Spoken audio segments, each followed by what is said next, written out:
adapt, chapter, and identity. Those are some great ways to start looking at this process, start analyzing yourself, get curious about yourself, get curious about your organization, and find ways to grow. We're not advocates of selling people the most amount of insurance they're willing to pay for. We want you to take a healthy amount of risk, but we want it to be educated and quantifiable for you to do that.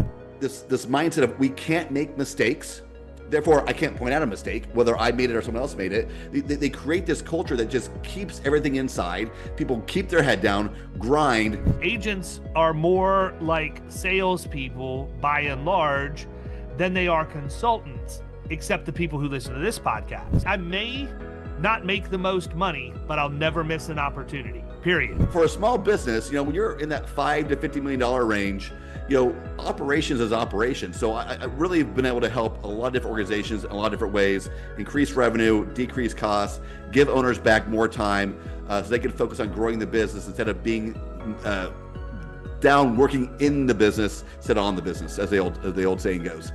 You'd think I was Einstein for coming up with that. All I did was listen to what people complain about, solve the problem, but everybody tells me how valuable it is. Those 3 or 4 days we're together every year because they come in knowing what they need, they get the answers to what they need, and they leave with a renewed interest in their business to go push things to the next level. I'm going to die with memories, not dreams. Like, I'm gonna act on it. Well, when you are doing everything yourself, when you're slowing down the process, when your perspectives, your insights is what dictates everything that organization does, you're building a C team because there are things that you're A player at, there's things you're an F player at. And when you do everything, you're going to equal out C at best. As leadership, you have to understand you're working with different people, different personalities, and what makes them tick is different for each individual on your team. When you author a book and release it, the day that the release comes is the equivalent of stripping down to absolutely nothing and walking into the local shopping mall. You've aired it all out. You've put it all on paper. Now you're leaving it up to what everybody else thinks about what you've done. What's up, everybody? Welcome to the Power Producers Podcast, where we are refining and redefining the sales game. We have got a great guest from outside the industry. He is a consultant. He is a speaker. He is an author. And if I didn't know any better, I would think I was setting the table to introduce myself, but I'm not. His name is Jon Bassford, and he has joined us today. And it's funny because your book is you said it's The Curious Leader, right? Correct. So we're sitting here talking, and for those of you who don't know how I run this thing, I never send canned questions out.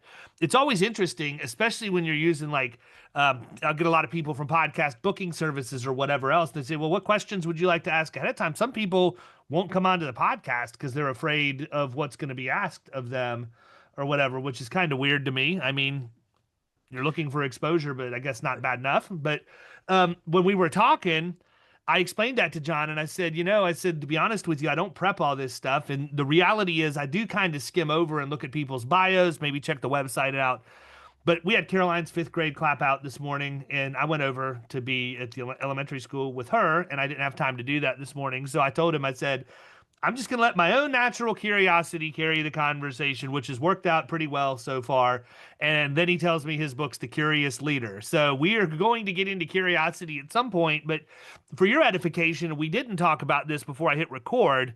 Our audience is very specific to the insurance industry, middle market, commercial production. And so not to lead the witness in any way, shape, or form, but where I can see this conversation going is a lot along the lines of some of the, just quick bullet points we talked about regarding doing audits of operations and things like that. Because unlike what I would consider to be the majority of the industry, that's not our philosophy here. I feel like the insurance industry screwed up. I feel like the compensation model is flawed. The worse a company performs, the more they pay in premium, the agent gets a raise. I don't understand why that works that way. And I can talk about that for days, but also, we get paid because we sell a product. And so agents are more like salespeople by and large than they are consultants, except the people who listen to this podcast, because we focus on things like total cost of risk and improving a client's risk profile and having a good story or narrative to talk about with underwriting when that time comes, but also understanding when you're looking at overall risk management, there are a lot of things that could affect them financially that have absolutely nothing to do with whether or not they buy an insurance policy. And we do focus on policies, processes, procedures, things that are going on in these operations. So I think to some degree, you're going to speak the language that our audience specifically loves, because that's what helps us win every day on the streets, because we do take the time to do those things. And when you do, ultimately you get the best underwriting result you could get, because you show a level of understanding about the risk you're presenting that other people don't have. So that's that in a nutshell. That's kind of, who you're talking to, what our audience is. But before we get into that, I didn't give a lot of detail. Why don't you give everybody a little bit of a 10,000 foot overview of your background, and then we'll start cranking. Sure. So I'm one of those crazy people who went to law school, came out of law school, not sure what I wanted to do afterwards, and fell into working for a legal organization. I was a member of law school, which launched a career in association management to start. But through that journey, I actually worked for a startup that was a tech trade association that worked with startups. So I kind of had this double immersion into the startup world. And my background's been in the internal operations side of things, accounting, finance, HR, cross-departmental functions, director of operation roles, COO roles, VP of operation roles. And I've really ended up carving out this niche of not just managing operations, but creating scalable, efficient, and effective operations for organizations, for profit and nonprofit. And as my consulting grew, I've been moving more into creating these assessments and audits for businesses and organizations to truly have an objective view on where the organization is, to help them grow and scale from fixing the gaps and holes that are holding them back. A lot of people, when they do some kind of audit or assessment program, they're coming in with a pre-prescribed medicine they're going to give you. They're going to sell you software. They're going to sell you recruiting services. They're going to sell you ad management. We are coming in agnostically, taking a full look at your organization and truly pinpointing those areas, those gaps and holes that are holding you back. Yeah, and I think for the audience, as you're hearing this, that kind of aligns with philosophy too, for what I talk about, because even though we'll do baseline risk assessments or compliance audits or this, that, or the other, it's never about selling the insurance policy, because the reality is most of the time there are other things you need to do to fix that problem that don't even involve buying insurance to cover it. We're not advocates of selling people the most amount of insurance they're willing to pay for.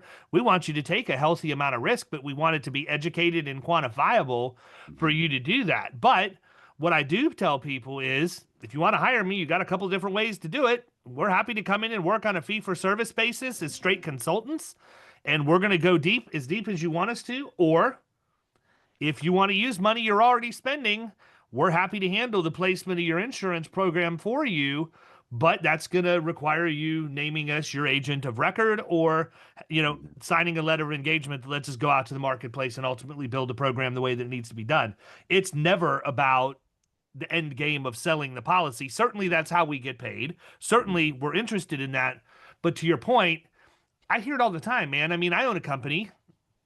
I have people call me every single day that know they know way more about the problems my company faces than I do. And it's amazing, because they've never been in here and it's only been done over email or LinkedIn, right? Like, the fact is, most of the time I'm writing back, say, you're solving a problem I don't have. We're terrible at sales anymore, because we don't take the time to try and uncover what's really going on in these companies. And you don't do it because you want to sell the solution. You do it so that you understand the solution you even need to offer.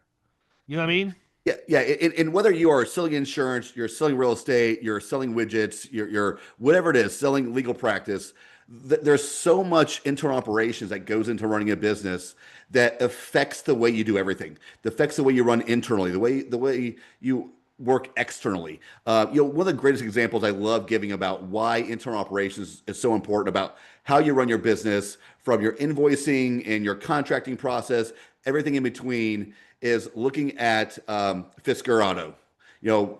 Famously went bankrupt. They were sending out vehicles 50, 60, $80,000 vehicles without accepting payment first. That's a complete breakdown in operations, right? That wasn't a product issue. It wasn't a service issue. It was an operational process issue. And really making sure that you have all these internal process procedures down pat is the best way to really kind of help you grow and scale your business and make sure you're doing it as efficiently and effectively as possible.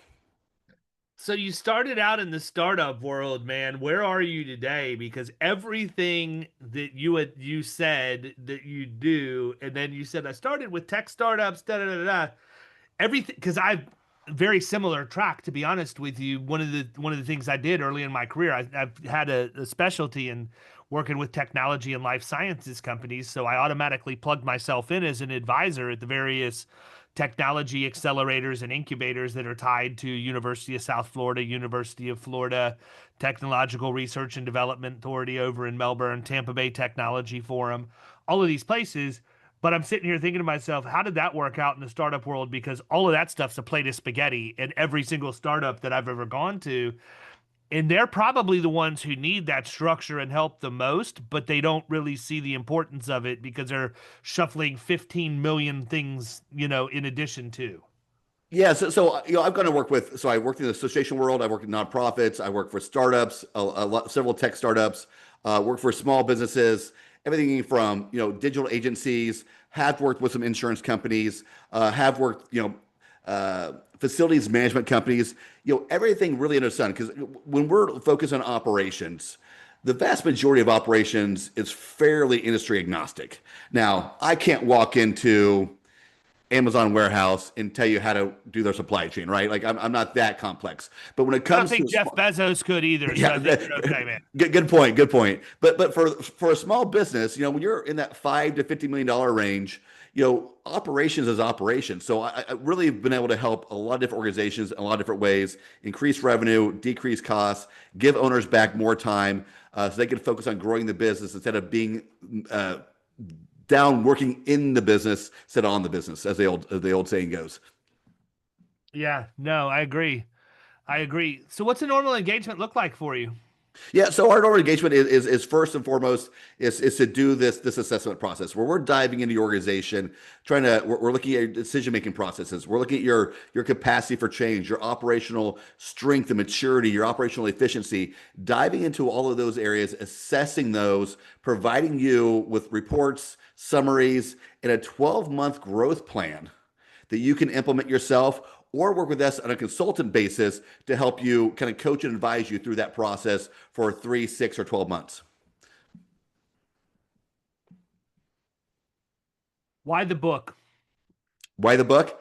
Um, I hate to can I just just come frame? out of left field. I hate to come out of left field, but I'm like listening to what you do, and then I'm trying to figure out, okay, where does it fit in? Is it Sure. gain credibility in the marketplace so people look at you as a thought leader before you engage with them, or is it something you hand out at the onset of a relationship? Do you use it in your marketing companies? Is it all of the above? I don't know, man. I I've mean, written a couple books myself, and yeah. I had different reasons for each of them, so I'm just interested. Yeah. Absolutely. The short answer is all the above, right? But also very much for thought leadership, right? Because everything that I do from a consultant basis is all about curiosity. What is the best way to run our business? What are the status quos and habits that we're involved in our business and operations? Where we just keep doing the same thing over and over again without ever questioning it because that's what we do. That's what we've been doing for 5 years, and it's not broken. But is it the best way to be doing things? So we look at curiosity from a organizational standpoint as is looking at your mindset. Do you have a growth mindset or a fixed mindset? Moving towards operational excellence, which is your business doing things in the most efficient, effective way to achieve the intended results?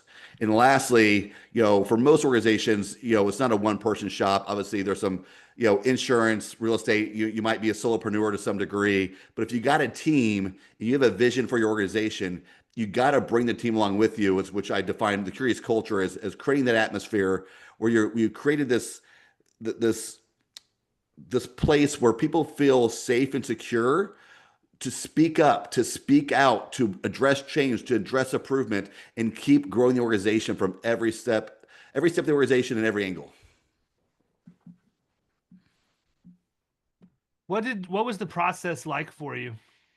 Yeah. So I've written Partially, I've written a full book, about to finish a second, and working on a third. And the book that's published, actually, I started last, but that one just kind of flew out of me. This is the second, two times, over a couple of years, I heard that curiosity was my superpower when kind of diving into what I do and how I do it. And that really kind of leaned into that and just really started thinking about my entire life, my entire career, how curiosity has been that driver that's allowed me to walk into organizations, even early on in my professional career, just really walk in and just immediately see things that needed to change. I was willing to ask questions. I was willing to challenge the status quo, and that's really what curiosity is all about. So when I sat down to write this book, man, it literally just flowed out of me. I did work with a self-published book, but I did work with a company that kind of helps guide you through the process through editing, the marketing, book cover, that sort of stuff as well. But it was an amazing process. Yeah, you find out a lot about yourself when you do it. I don't look like it today, and don't know that I'll ever look like it again, but I've actually run several marathons in my adult life. One of them up in your area, actually, the very first one I ran was the 30th anniversary marathon for the Marine Corps marathon that's Sure, in sure. DC, which is like a killer marathon to run. Yeah, It's awesome. yeah. A killer, not in like horribly difficult, although not the easiest thing. 26.2 miles isn't easy no matter what. Where they get you on that one, though, is you go gradually uphill for like the first mile and a half or 2 miles, and then your next 5 to 7 miles are all downhill on Rocklands Parkway.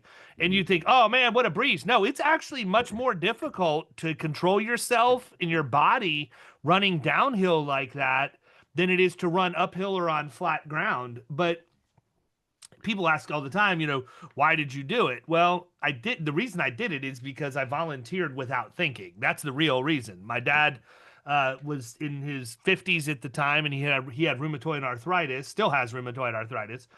Bad enough that when he was in his 20s, they told him he wouldn't walk by the time he was 30. And so the way he kept walking was to run. It almost sounds like Forrest Gump a little bit, but people, my dad is not Forrest Gump. Anyhow, we're sitting there Christmas morning, and my mom said, I'm giving you the ability to do the one dream you always had. You always wanted to run a marathon. And she'd always told him no because she was afraid it was going to trigger something with his health. So he said, he goes, thank you. This means the world to me. I just wish I had somebody to train with me without even thinking. Mhm. I'll do it. Like it was out of my mouth before I ever knew. And so I went through this process of hiring a nutritionist, hiring a trainer, going on a diet. And like, this all sounds very concierge, high touch. I didn't have the money for this stuff, people. I did it anyhow because I didn't want to die. I wanted to finish. But I tell you that because you find out so much about yourself going through that process. Writing a book's not altogether different. Yeah, there's some accolades and some public praise or whatever when people buy it, read it, say, hey, I tried this that you mentioned in your book and I closed a deal as a result, or, this made a difference to me or whatever else. Yeah, you're going to get that. And that's a little bit of validation, but it's the actual process of going through and getting what's in your brain out onto paper that you actually, like, to me, I became better at a lot of what I do every day just because it was forcing me to sit down and think about things in a way that I normally wouldn't think about it. Just like the training runs were building me up for the marathon, even though the marathon was the ultimate goal. And it's funny, that you say it's just this one just sort of came out of me because that's how it works. Like when I wrote my first book, I wrote a couple chapters. I knew what I wanted it to be about. Everything was in my head because it was essentially very much a life story, for lack of a better term. But I just didn't sit down and do it. I take like 2 months off, and then I sit down after 2 months, and boom, I just knock out 6 or 7 chapters, thousands of words or whatever. So it's an interesting process to go through when you do that. But it's always interesting too to see how it's received. And I'll never forget my comment was when my first book got released. I had because it was 5 or 6 years ago, this past May 1st that I did it. So my Facebook memories and stuff started popping up from around that time, right? And I look at it and I'm like, I can't believe I made that my status. But my status was when you author a book and release it, the day that the release comes is the equivalent of stripping down to absolutely nothing and walking into the local shopping mall. You've aired it all out, you've put it all on paper. Now you're leaving it up to what everybody else thinks about what you've done.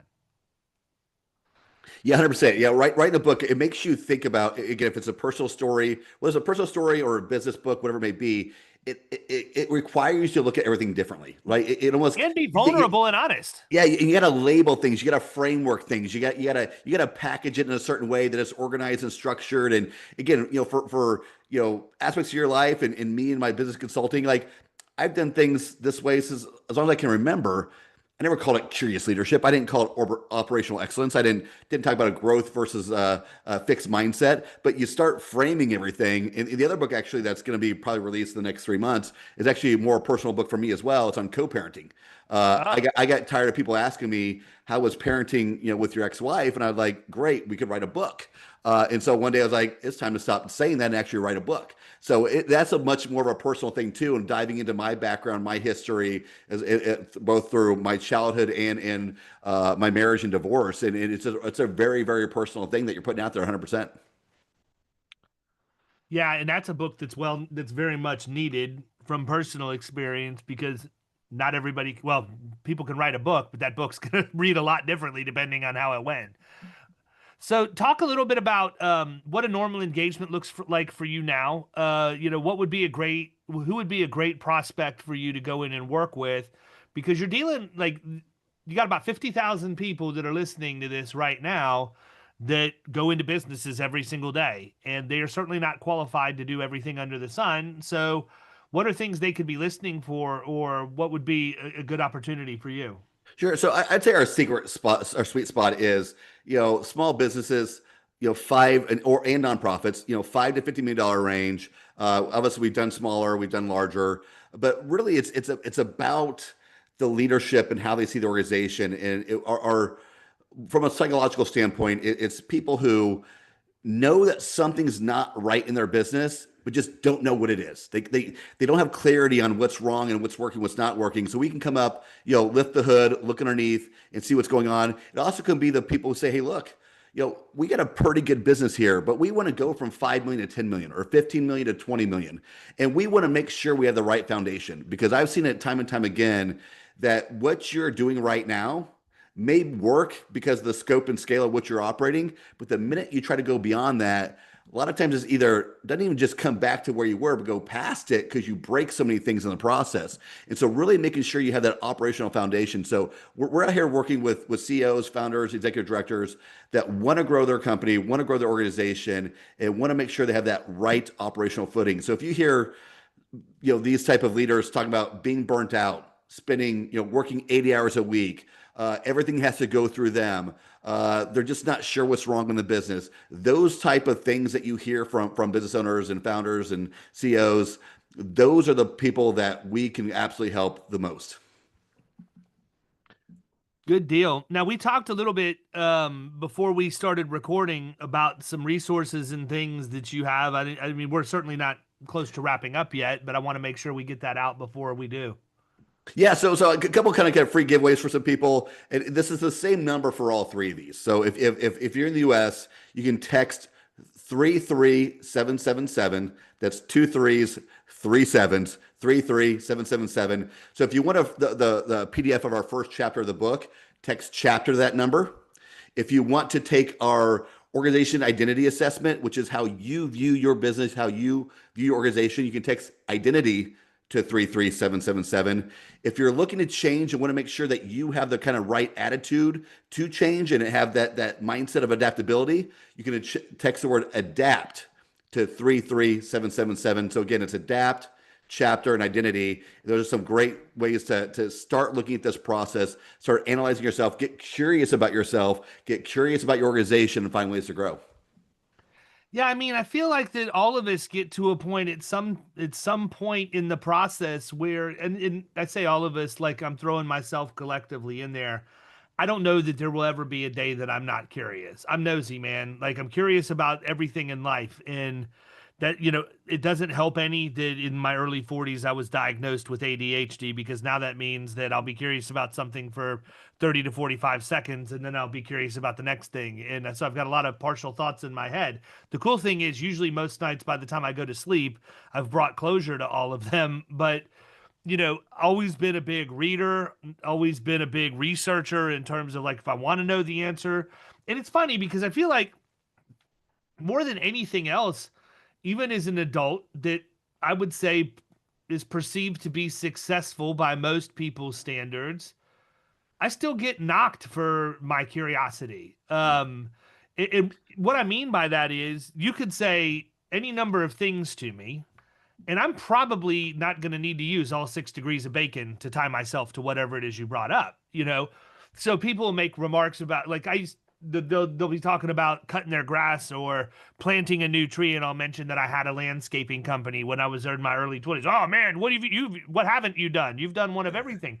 Well, yeah, because I'm one of these people that believes if I want to learn about something, I just need to go do it and act on it. Like, I don't want to, like, I want to travel the world. I don't want to read about Italy in books. I want to learn about Italy by actually going to the Vatican and walking the streets of Cortona and going to Florence and doing all of the things that I was fortunate enough to do a few months back with my wife.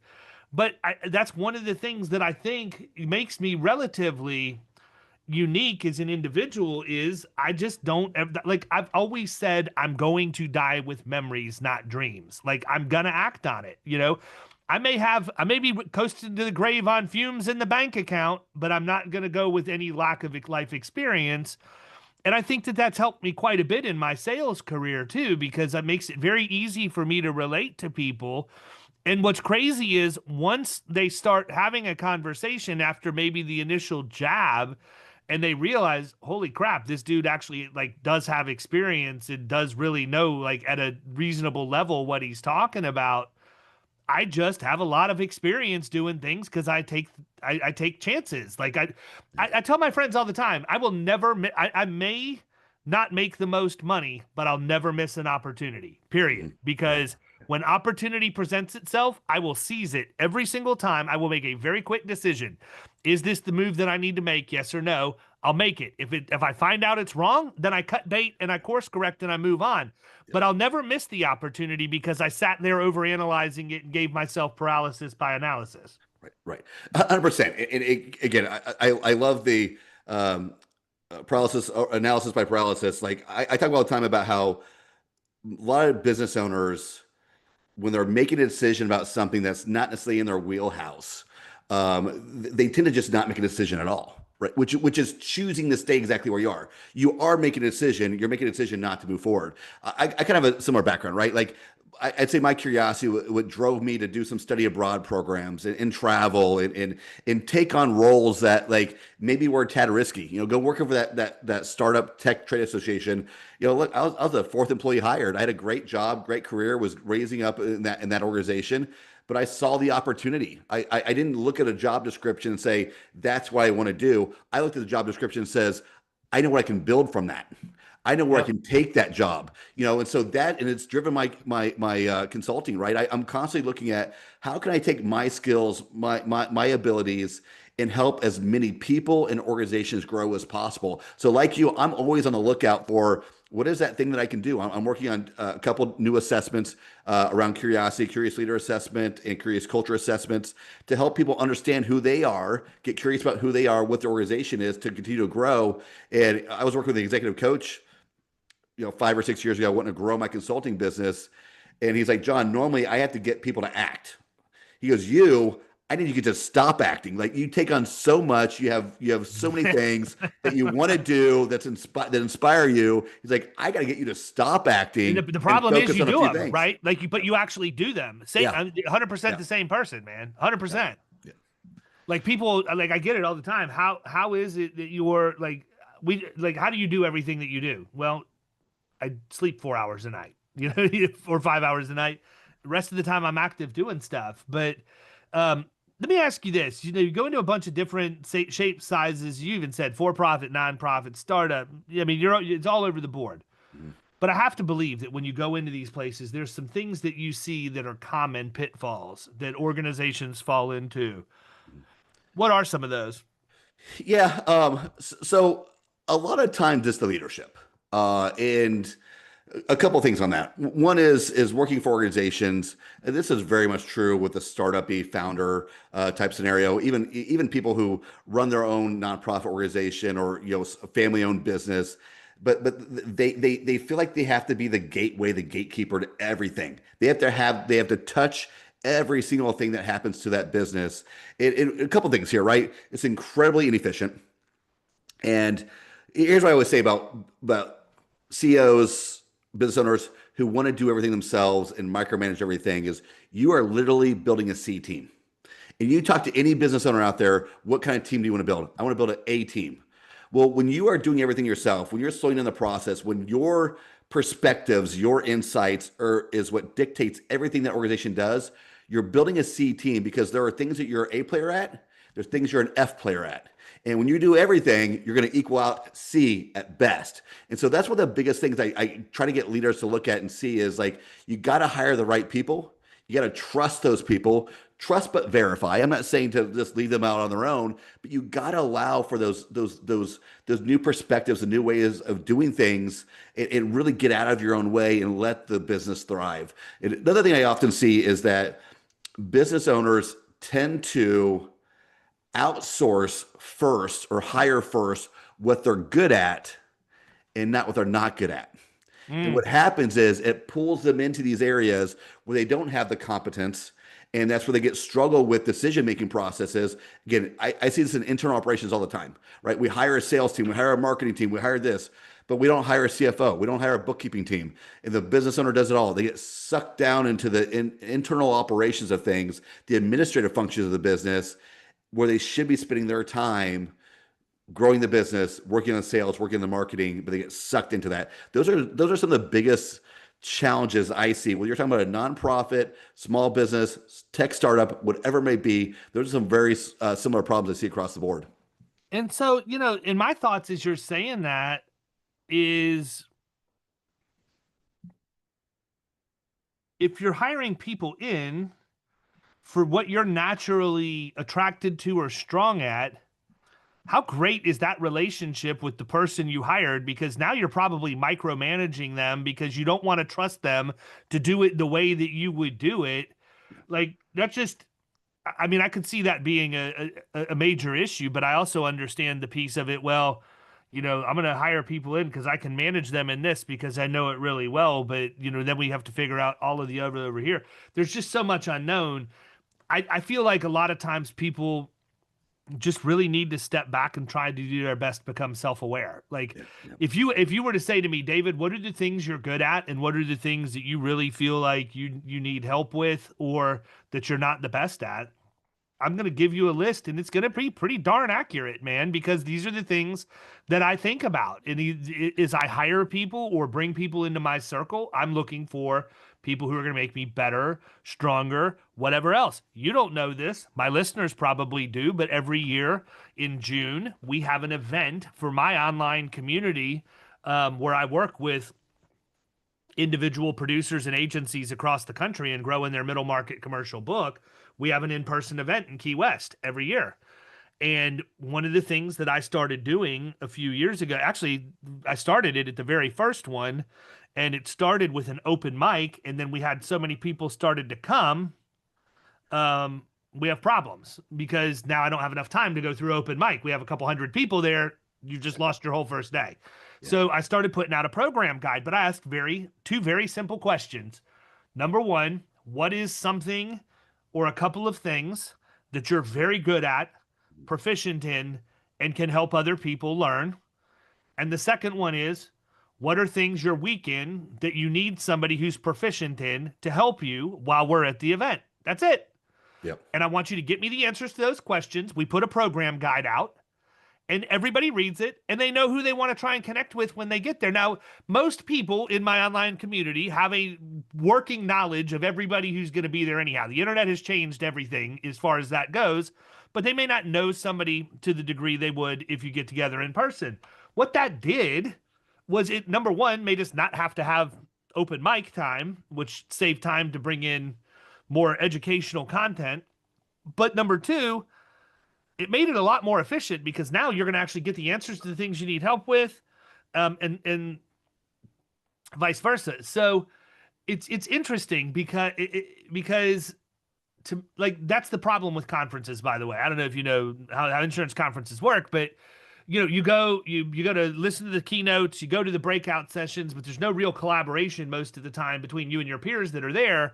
And so when we put this thing together, we flipped the average conference on its head and just said, look, everybody gripes. You get back from an insurance conference, there's not enough time in the lobby, not enough time in the hallway for all the good conversations. That's where we found the value. So rather than have people come to Key West and sit and listen to us drone on about insurance and risk management for 8 hours a day and then wish the best as they go into the evening, we literally meet for 3 or 4 hours, hyper focused. We break up intentionally early so that everybody can connect. Go back to the hotel, hang out in the pool, go listen to live music, whatever, but have the conversations that are so valuable you don't get to have everywhere else. Guess what, man? You'd think I was Einstein for coming up with that. All I did was listen to what people complain about, solve the problem, but everybody tells me how valuable it is. Those 3 or 4 days we're together every year because they come in knowing what they need, they get the answers to what they need, and they leave with a renewed interest in their business to go push things to the next level. And our businesses are no different. I just feel like, especially if we're sole proprietors, which I'm an LLC, but I'm a single member. I'm the figurehead. So I'm going to die on the mountain. Like the agency's going to thrive or die based on what my decisions are, unless I can, and I've done a decent job of bringing people in around me. But ultimately, when you're in that role, if you don't have somebody else to bounce things off of, you're really limiting what you can go to. You said it yourself, man. When you had your consulting practice, with your consulting practice, you wanted to grow it and just very flippantly said, I was talking to an executive coach, blah, blah, blah. You knew you were only going to get to a certain point based on what you're capable of. It doesn't mean you're not capable of a lot. Right. But when we're running our businesses and the only person there with no other opinions, no other objectives, sometimes an objective from completely outside of the industry gives you a completely different viewpoint. If you're not seeking people out to push you and make you better, that's the issue with our industry specifically. When I got recruited to come into insurance as a producer 20 years ago, the reason that I came in is because the guy I sat down and had lunch with said, David, the insurance industry is an average industry, meaning they're almost all C players. If you're an A player, you will come in and you will dominate in a C industry. And he said, it's not that they're bad people. It's just you can make really good money doing enough to get by and not have to do any more. But those people that are driven and motivated and want to do more have a blank check and an opportunity. I'm like, well, that sounds like you're asking me to bet on myself. He said, I'm absolutely asking you to bet on myself. I said, I'll do that 10 out of 10 times. Went home, put in my notice, packed up my F-150 with everything I owned, and I was down in Tampa, 2.5 weeks later, ready to rock and roll and learn a new industry. But I've never stayed stagnant. I've never been afraid to go to people and ask them to give me an assessment or give me feedback or whatever else. Prior to getting into insurance, I was in retail for a decade. And one of the best things that I learned when I was working with Super Target was to do stop, start, and continue exercises with the team that reported to me. I had 275 people that were direct reports to me. And I did a stop, start, and continue exercise. Very basic. What do I need to stop? What do I need to start? What do I need to continue? It's really that easy. You know what the hard part was? Getting people to tell you.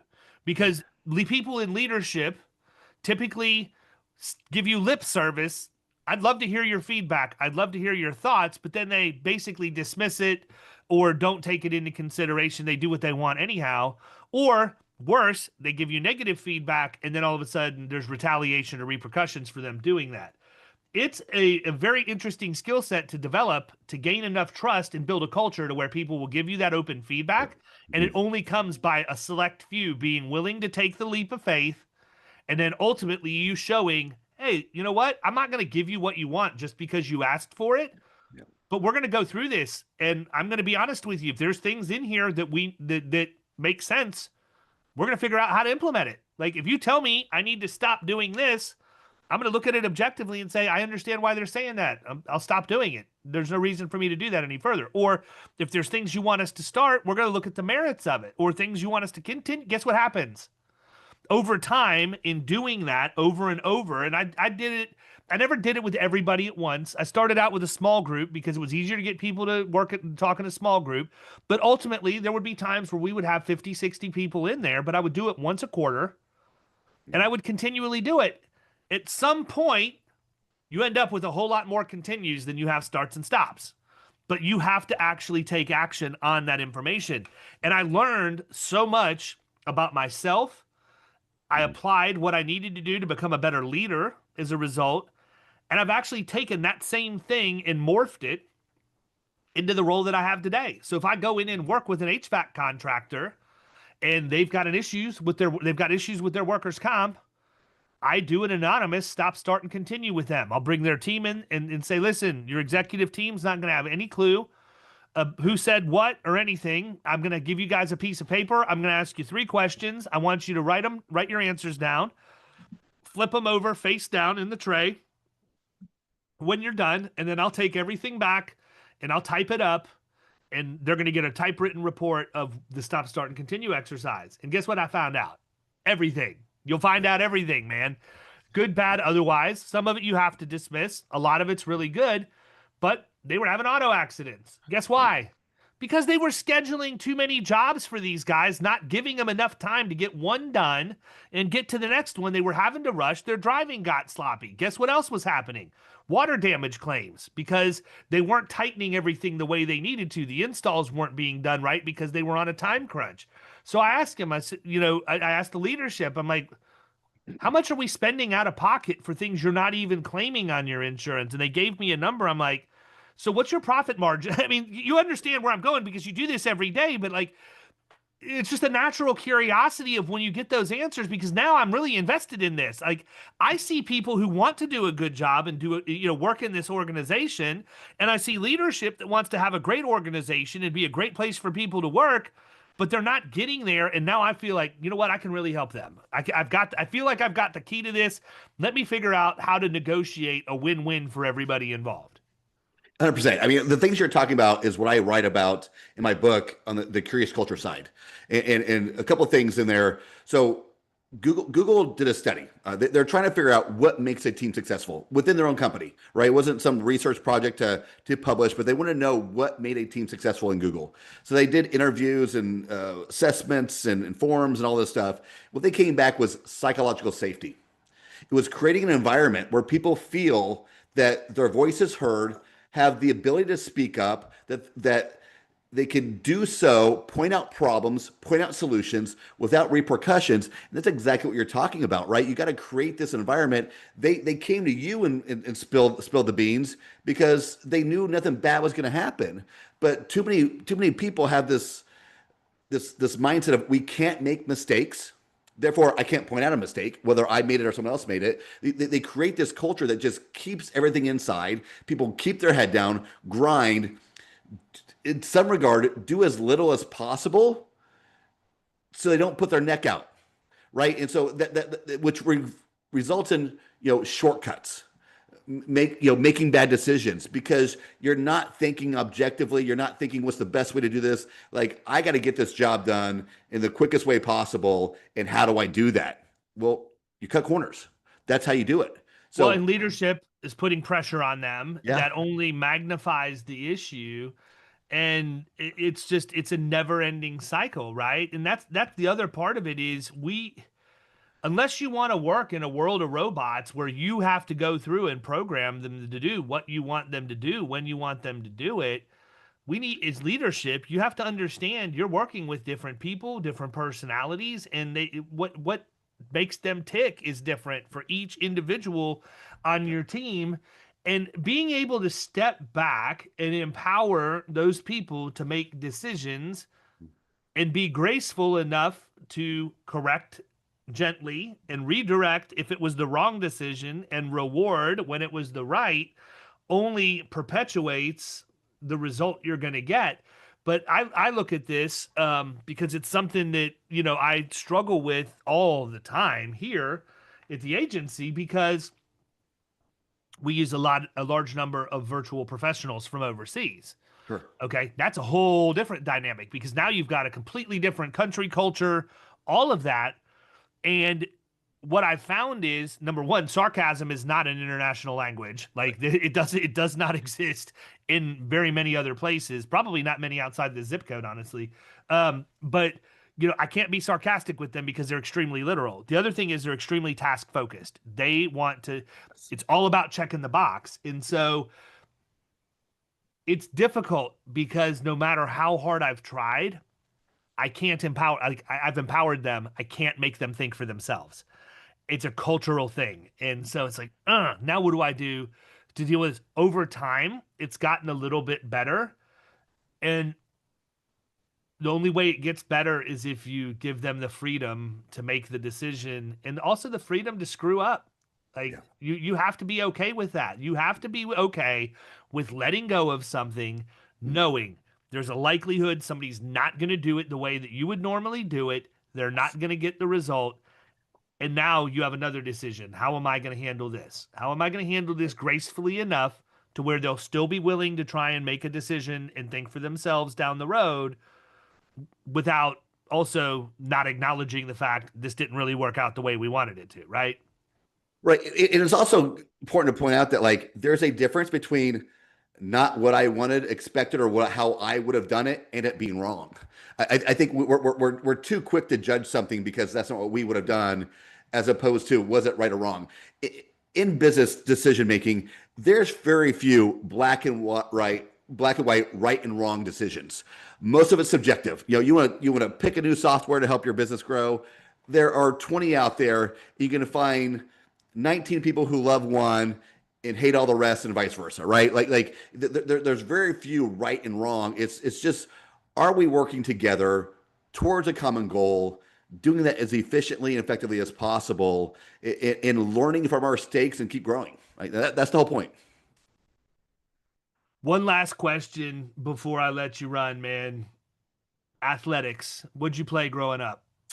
So I kind of played everything. I started out playing baseball and basketball, played those through junior high, picked up soccer in seventh grade, hockey in eighth grade, played those through high school, and still play hockey today. Just had a game last night, won our first game of the playoffs for our spring season league. That's awesome, man. I was going to go rugby at some point. You got a set of shoulders on you. It looks like you're no stranger to doing the shrugs, man. So Yeah. I'm an avid weightlifter as well. Yeah. okay, there you go. Yeah, no, I'll tell you, man, I'm in a good hockey town. Tampa's done okay, and Florida as a state has actually done really well for the last little bit.